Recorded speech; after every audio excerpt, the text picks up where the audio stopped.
This is KOTC TV.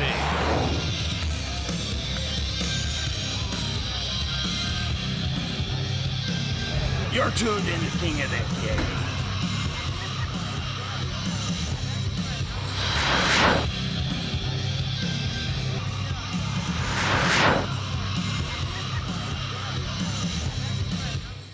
Welcome, I'm Philip Friedman, the voice of KOTC TV. And I'm Maggie Gillespie. Thanks for joining us. We've got a really great show for you today, don't we, boys?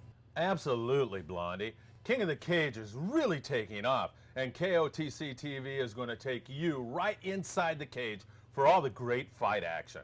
And we'll take you behind the scenes to meet some of the exciting King of the Cage personalities that are taking the MMA world by storm. And there'll be some surprises along the way. I understand that you got one of the best fighters to submit to you. What's that all about, Blondie? Well, sort of. You'll just have to see what happens. All right, I'm dying to see that, Blondie. But for right now, let's get out to the fight and see some incredible action. We're taking it out to Saboba Casino. It's December 2006, a night of great action featuring some of King of the Cage's brightest stars. Let's break down the highlights for you. How about we start you out with the knee of the night?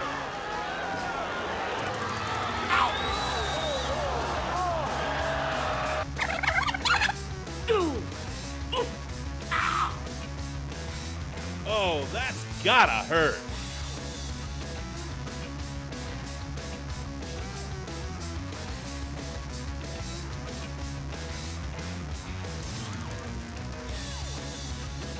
Now let's take a look at the ground and pound of the night.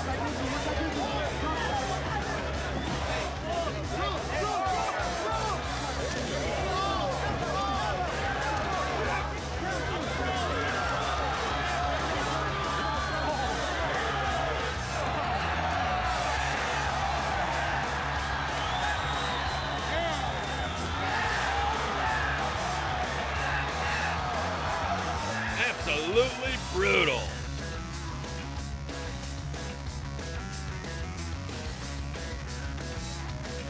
Like every King of the Cage event, there were lots of celebrities present. That's Herb Dean, everybody's favorite ref. That's former world champ Tito Ortiz. There's Rampage Jackson, the Brazilian Jiu-Jitsu legend Royce Tracy, and of course the KOTC Ring Girls.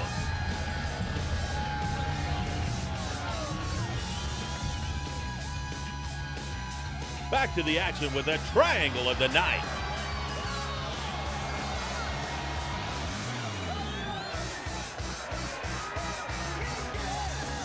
That's absolutely a textbook example. Lock your ankle, pull down on his head, and hold on until he goes to sleep.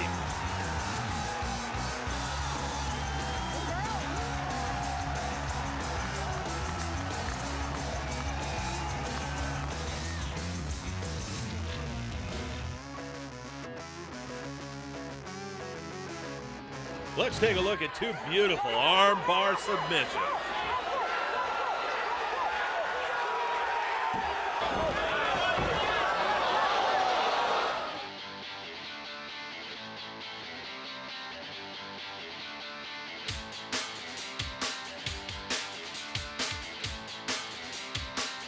The action just got better and better. But now here's our pick for the exchange of the night.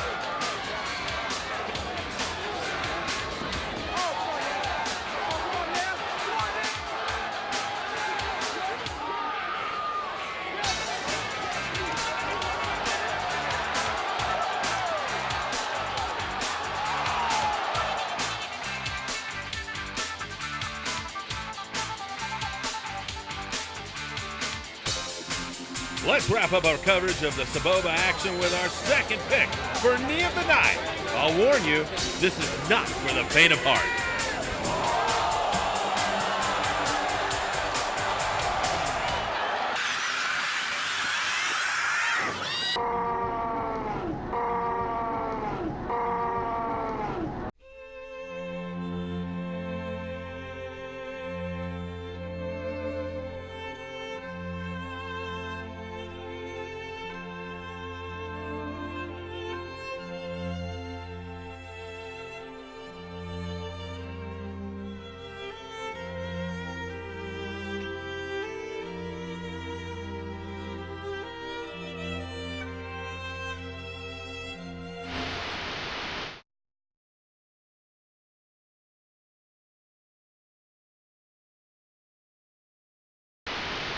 Welcome back to KOTC TV.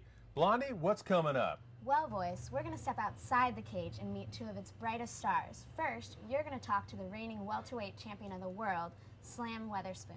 And then I'm going to take it down to the beach for a conversation with the destroyer, Sean Loeffler. You know, that dude really lives up to his name. But first, come along with me on a little visit with the champ. At 170 pounds, he trains with Team Oyama and hails from Irvine, California.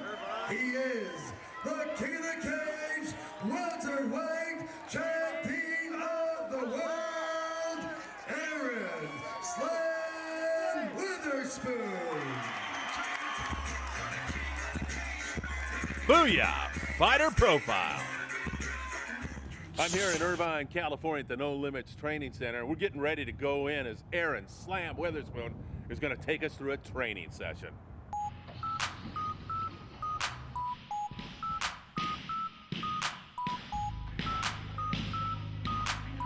And for those of you who are questioning whether mixed martial arts have become mainstream, all you've got to do is look at this beautiful facility, the No Limits Training Center.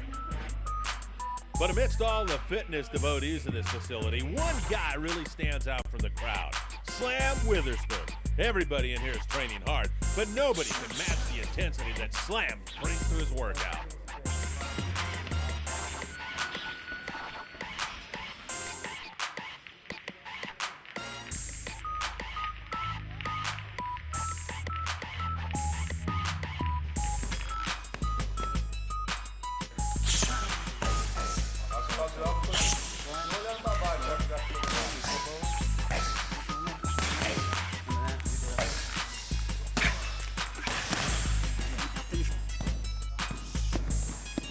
Slam, you've always been quite an athlete, I mean, all through your career, but you went from team sports to bodybuilding, and then you made the transition into this game right now. Tell us a little bit how that transition took place.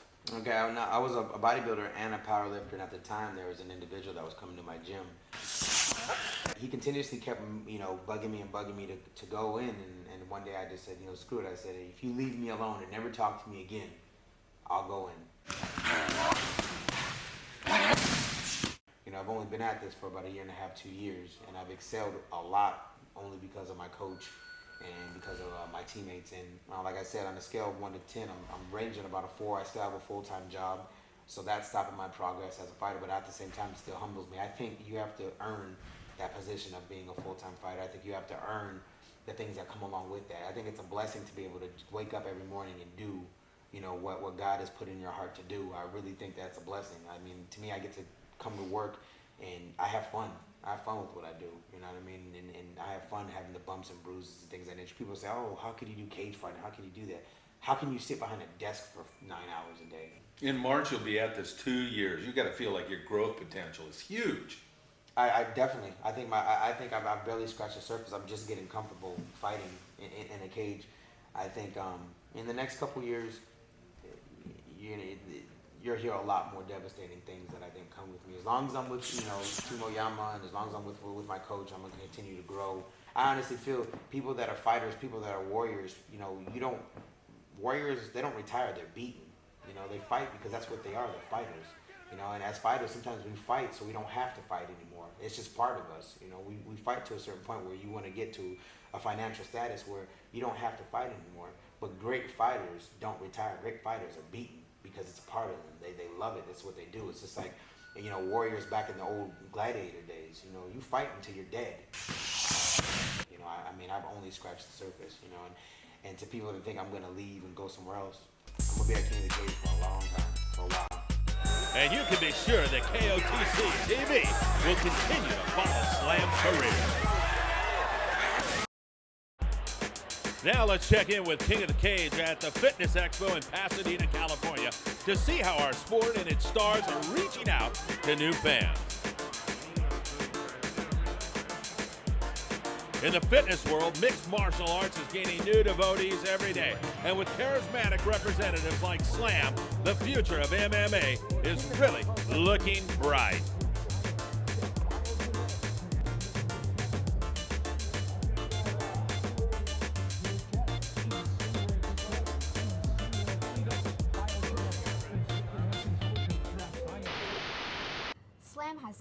really reached the pinnacle of the MMA world, and he's just one of the guys taking the sport mainstream down at Fit Expo. No question about it, Blondie. And he's just learning the cage fighting game. As he said, his best years are clearly still in front of him. But you know, Voice, he's not the only rising star in King of the Cage. I got a chance to meet with Sean Loeffler, who's undefeated in his first 16 fights. Like Slam Weatherspoon, this guy has unlimited potential. Yet just a couple of years ago, wasn't he known as one of Southern California's best volleyball players? How did he get into the cage fight game? Well, come along and find out. So let's join Sean Loeffler and Blondie down in beautiful Hermosa Beach, California, and get to know this rising star in mixed martial arts. Booyah! Fighter profile. How about a little walk along the beach? So, in high school, you played a little bit of volleyball. How did you get from that to what you're doing now, the mixed martial arts stuff? When I was 5 years old, my father started me in martial arts. He was a police officer at LAPD, and he was teaching self-defense classes with the Gracie family, who is big into Brazilian Jiu-Jitsu, and they kind of introduced him to mixed martial arts and cage fighting and fighting in rings down in Brazil. And so I started getting interested in that. He showed me boxing and cage fights, was buying all the pay-per-view. So I started training for like MMA stuff when I was young, you know, and getting into that.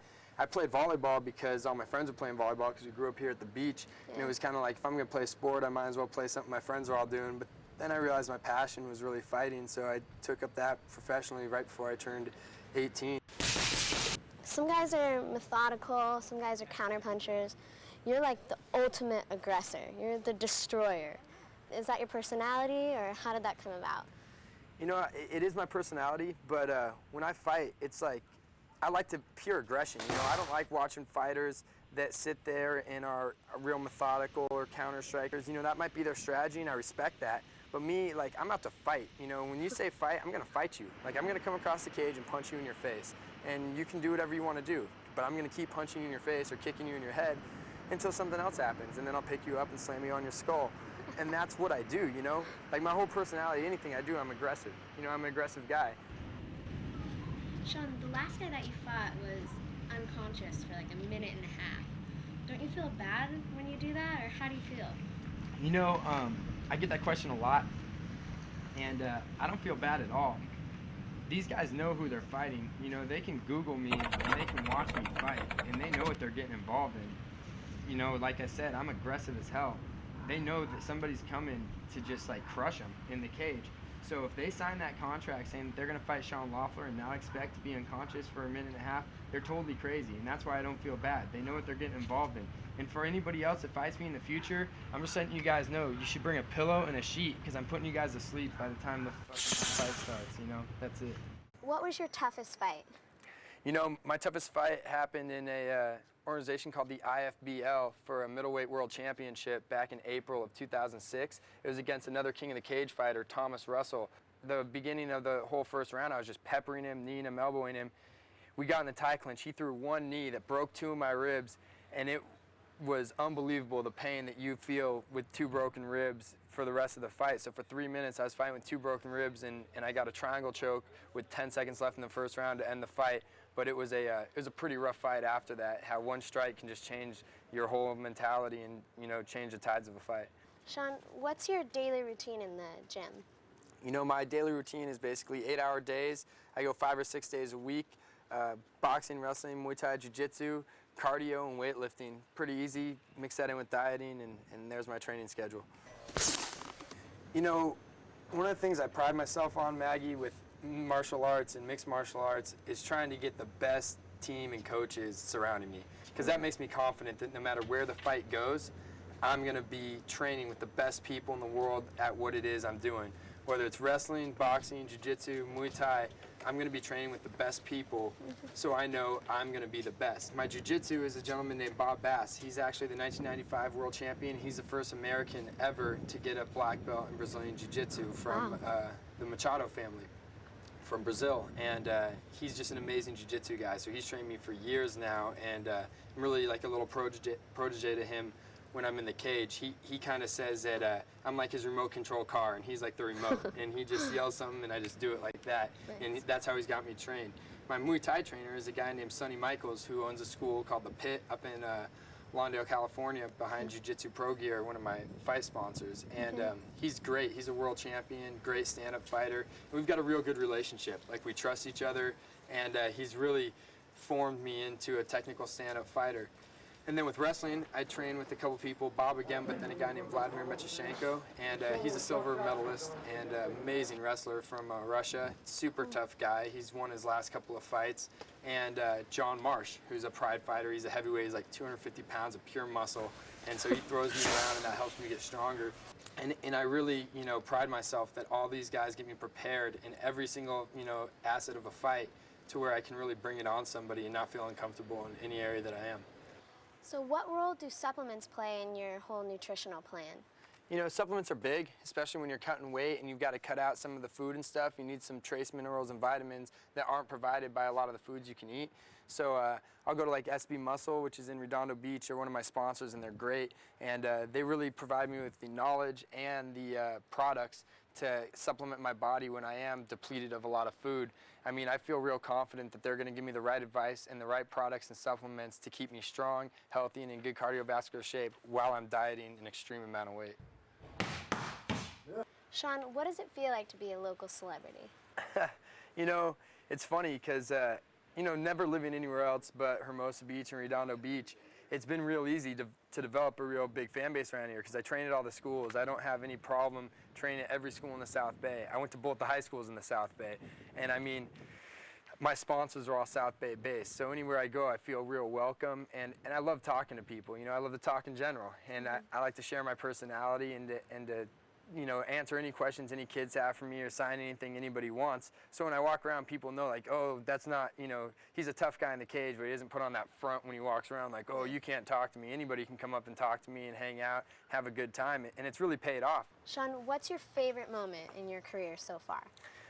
You know what? I have a favorite moment after every single fight that I win, which so far has been all of my 16 professional fights. And that moment is when I can look right in the camera and say, this fight's for my daughter. That's always my favorite moment, is dedicating a fight to my little girl. She's my princess, and nothing makes me happier than succeeding for her. You've been gaining more attention from fans, promoters, and sponsors. Where do you see yourself in 5 years in the MMA? Where I want to be in 5 years is I want to be the undisputed mixed martial arts champion. Whether it's in a ring or a cage, whether it's in Japan, Brazil, Canada, America, I want to be the undisputed champion of the world. Like, I really believe that I can hold every title at the same time. And I want to be the first cage fighter to have middleweight, light heavyweight, heavyweight championships. You know, the lowest weight I can get down to is 185, but anything above that, I want to fight anyone. I don't care how big you are, I don't care how mean you are or how tough you are. I want to punch you right in the face and see what you got.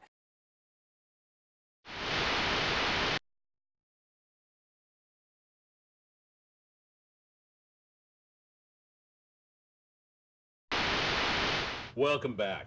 All right, Blondie, what's the deal with you submitting the destroyer? No one else has ever done it. I don't even think it's possible.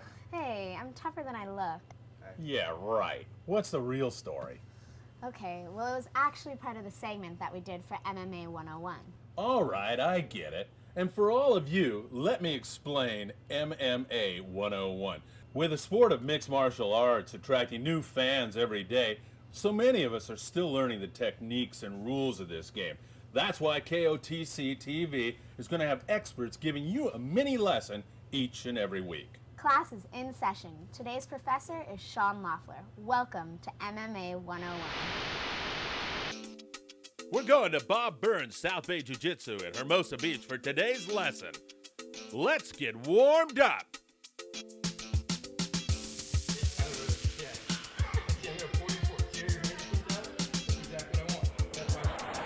This is MMA 101.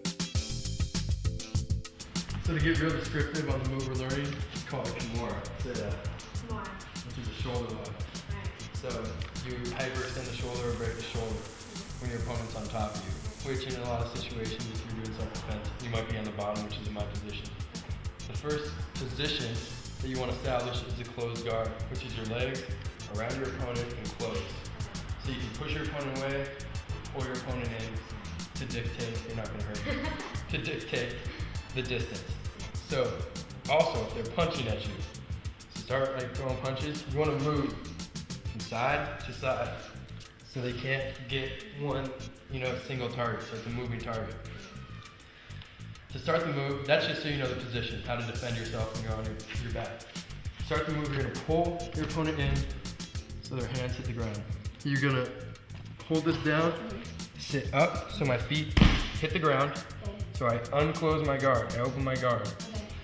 You're gonna swim this through on top of the elbow and grab your own wrist. All right? Then you're gonna bring it back and you're gonna put it in front of your leg and push the arm up with your leg. Boom, and remember to tap. Boom. Brace your shoulder, you okay? Yeah. All right, now it's your turn. On your back.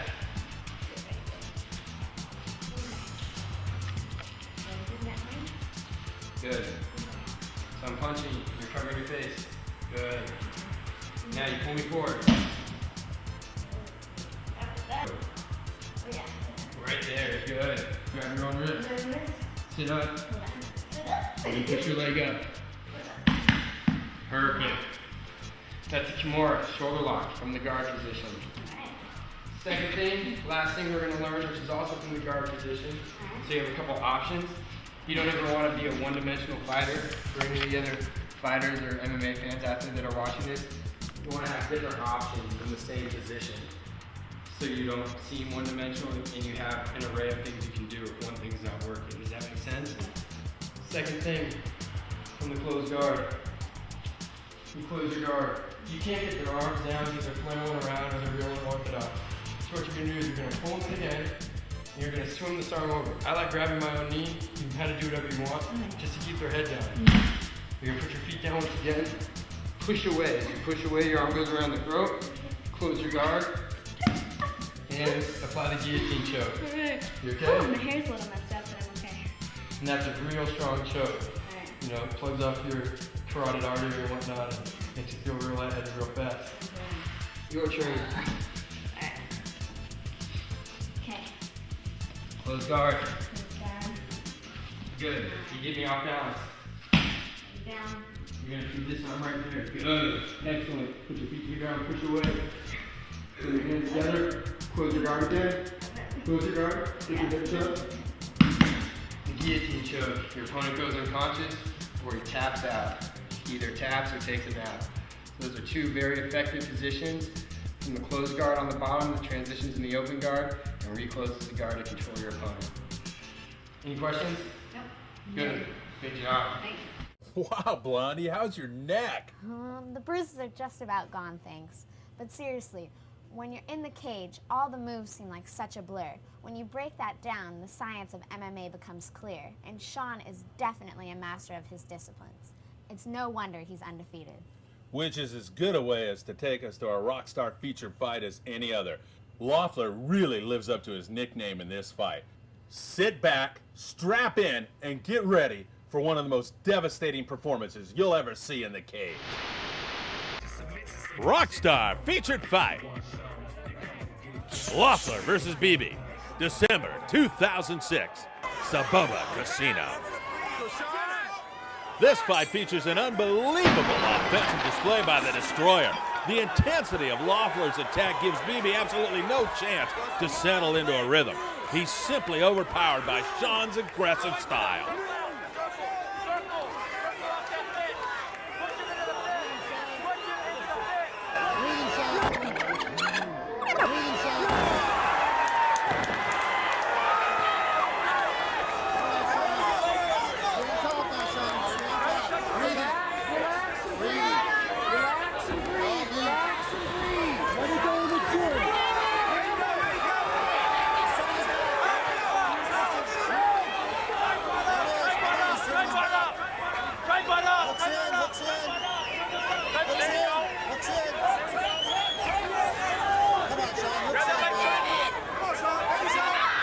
There's a beautiful throw to a devastating rear naked choke.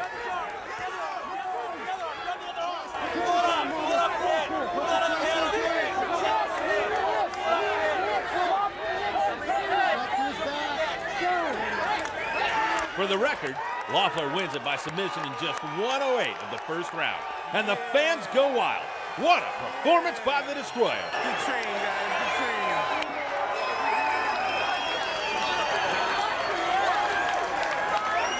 He's justifiably pumped up. Oh, yeah! What? What? Got that off! What?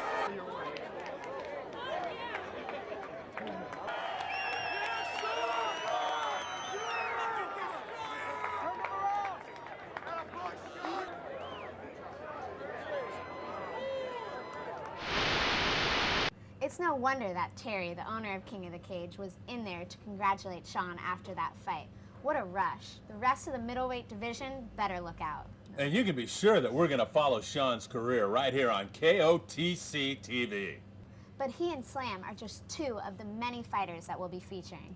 Unfortunately, you're going to have to wait till next week for our next Booyah Fighter profile.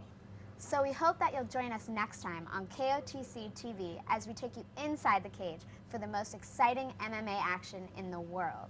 And you know what, Blondie? We'll go outside the cage also to meet the people behind the scenes in the exciting world of MMA fighting. So until then, I'm Maggie. And I'm Philip. See you then, Blondie. Thanks for watching.